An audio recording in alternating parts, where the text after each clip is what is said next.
Dit avontuur, dat is in verleden jaar dat ontstaan. We hebben al 3 keer een nestje gehad. En nog in we 2 zussen van dezelfde leeftijd. We zijn nog maar 2 nestjes tegelijk. Nou, we hebben zulke nesten net verwachten, want we hebben beide hun eerste nestje. Dus, nou, we zijn een stuk of 6 zo'n eigenlijk dan net over voor. En dan kan het even mooi weer redden. Ah nee dus. Ja, vertel eens, hoeveel bent er run? Mijn van de 20, die in Jochen en de andere in Alve.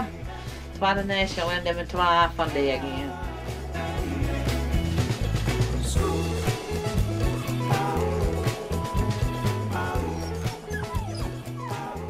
Ja, Geertje, dan kom ik even bij die.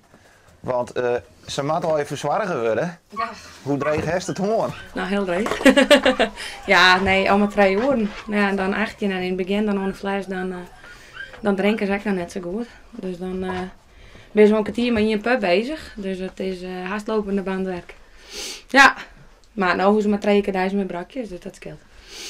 Ja, en even mijn wien ze wel de puppies als je hem ziek. Ja, klopt, ja. Ja, weer in de bugriep. En dan bij de teven en alle 18 pubs. Ja.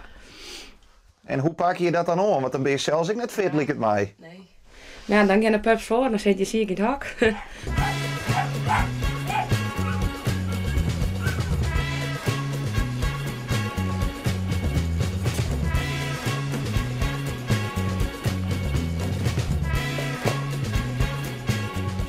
En ben je hem zo al haast kwijt?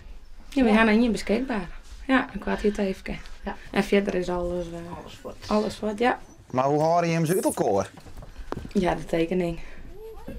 Dat, ja, dus hij de mem komt er net uit elkaar, hè. Maar ik hier de allereerste foto's maken en bestand dan maken in de computer en van de site en zo. Dus dan lijst foto op ding van die had dit opereren, die had daar een stip en zo kist dan.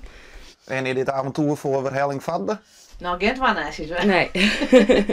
Nee, maar het had rekening met haar IC werken en nou ja, ik zit met mijn knibbel, dus ik kan zelf net zo volgen. We doen net met 2 nestjes tegelijk.